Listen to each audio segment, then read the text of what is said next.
I'm Jackie Curtis. I'm a collage artist living in Dorset. I'm relatively new to jelly printing, about a year ago, and I'm obsessed with it. I make collages of all different types of things, some very precise, others much more abstract.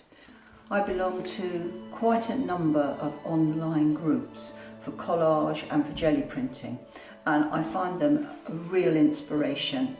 It's great on days when you just want to put it in the bin, and also they're very helpful to get constructive feedback on any of your work, and I'd really recommend it.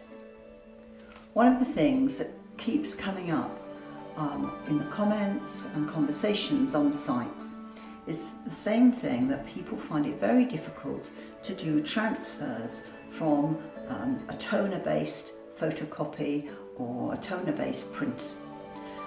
Today I'm going to try and resolve that for some of you. It can be problematical, and you do have to persevere, but suddenly you'll get the knack. And I really think that the most important thing of all is speed, doing it quickly.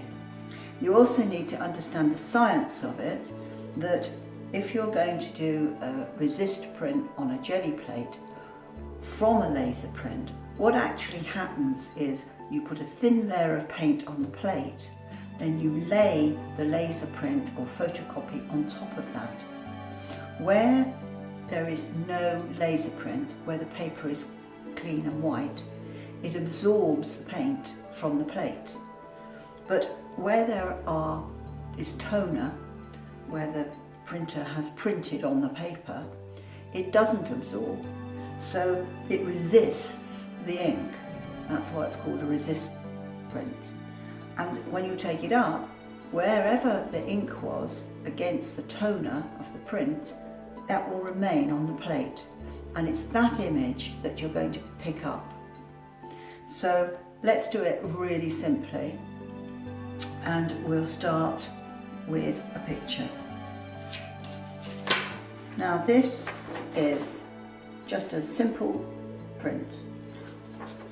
I'm staying with black and white for now. I've got a black and white laser cheap copier, and it's one that recommended by Nitsa Malik. It's an HP, and I've put the details of it, I've inserted into this video so that you can see them. It was very cheap, I think it was £95 delivered, and I found it excellent. And today I'm going to show you how to do resist prints on a gel plate and also a transfer print, because that's another question I get asked a lot about my work. So that's what we're going to do first. Right, I'll just change the camera down onto the plate, and then we can take it from there, and you can watch me do it step by step. The paint you use to get the resist is extremely important. I've had quite good success with Sennelier Abstract, but my preferred paint is Amsterdam Heavy Acrylic.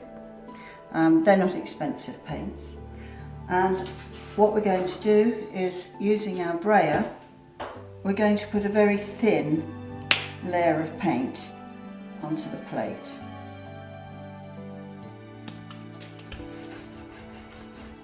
It's important the layer is thin and that it is reasonably even. The most important thing, I believe, is that you work quickly. If this paint dries, it won't work. So you have to be really, really quick getting this layer on, and as even as you can, fastest possible time. Get your picture down on to the ink, and I go over it with the brayer, just very quickly. Again, speed is the essence. And there you can see the print.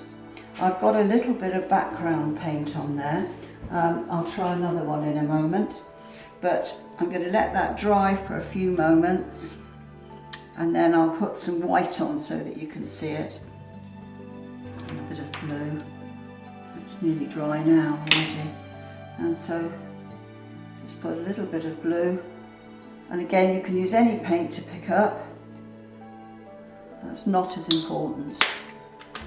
Again, I find that Sennelier I like for picking up, and the other paint I've got on here is PBO, and this is just PBO, and I think the other one's De La Rowney. Now I'm doing this very thin. You want to be able to see the print through it. So clean your brayer off and get it down until you can see the image.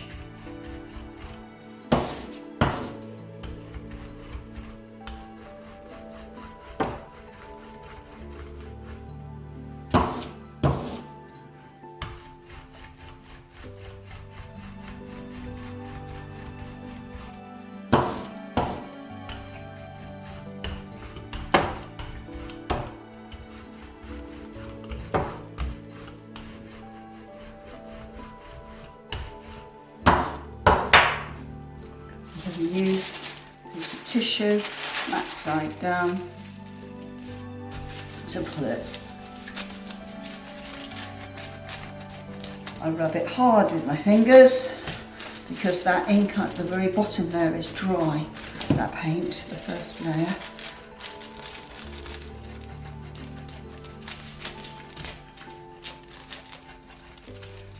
And then we're going to pull it off.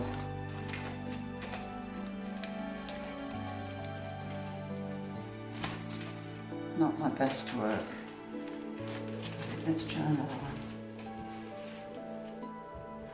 Okay, let's clean the plate. One of the things I do think is very important here, whilst I love gunge, I don't like, I can't use a grungy plate for this because you will not get a clear print. So I'm one for cleaning my plate. I don't clean it on every time, but I clean it every time I want to change to a different type of print or a different colour for a different theme. So I try and keep it as clean as I can. Just cleaning it with a baby wipe. So I've got a clean surface again. Okay, that's nearly dry. I have very low humidity in this studio, so things dry very quickly. Okay, let's have another try. So using the Amsterdam, just a small amount of paint, I'm going to strand it out very, very thinly.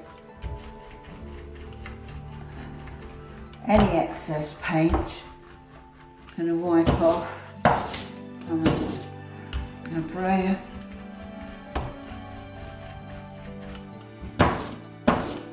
And again, speed, print down, I brayer it on.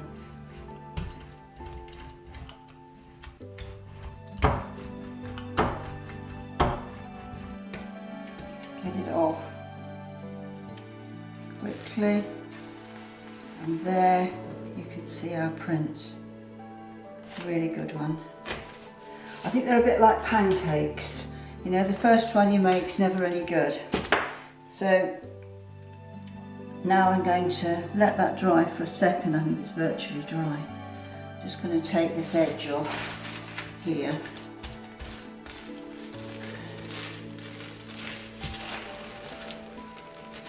It's because my A4 paper was smaller than my plate. And I'm just going to put a little bit of blue.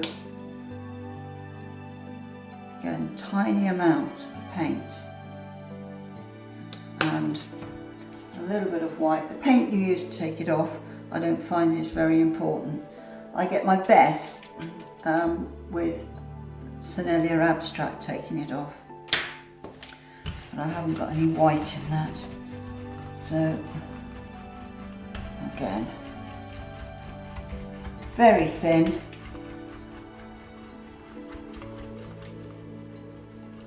Try and take it down so that you've got a see-through layer of paint. So it's so thin that you can actually see the image through it.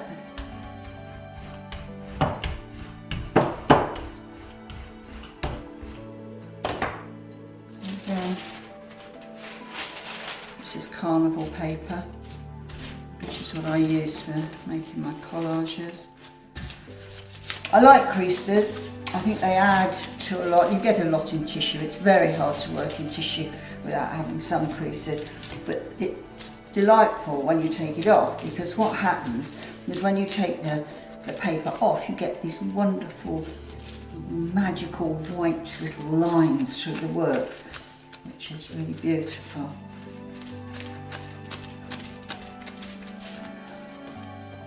There we go. Take it off the plate, and here you can see a really clear print. So that's doing a transfer print. You can use a photograph, you can use a drawing that you've done, you can use a line drawing from the internet. Obviously you need to check copyright on that. I use a lot of my own photos and my own drawings, and it's a really sweet and simple way. Sometimes I go on to colour these in. If you do a beautiful plate, you can do obviously a much more complicated plate than this with lots of lovely colours on it, and you can fill this in with inks and they look absolutely beautiful as standalone prints which you can frame. The most important things, summing it up, are, I believe, speed, making sure you're working really quickly. Secondly, really thin layers of paint, and the first paint you need to use is a heavy body paint. As I say, I use Amsterdam, which I like for these. The other thing that matters is the print that you're working from. You need to ensure that you've got a lot of black and white areas, that it's a very highly defined print. If you've got something that you're converting to black and white and it's got a very blurry background, or it's blurry, it will not come out very well. You need to go for things or alter them on your computer so that you've got a really crisp image. Turn up your contrast. If you use Photoshop, then you can go into your light control and you can increase your lights and darks, bring the curve tighter together, and you will get a much clearer and better image for this. But as you can see, it's not rocket science, it's just a case of doing it. Quick, thin paint. That will be, and also I use tissue, this is carnival paper, but I think you can use quite a number of different papers to get a good pull. Okay, well I hope you found that helpful. If you have, stay with me and we'll go on to part 2, which will be actually an oil transfer print onto a jelly print, which a lot of people ask me about.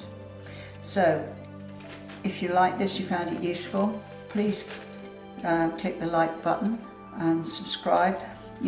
By subscribing, you'll also be able to find all my other videos. They vary in complexity and length, and you'll also be able to find part 2 of this particular video. Thank you.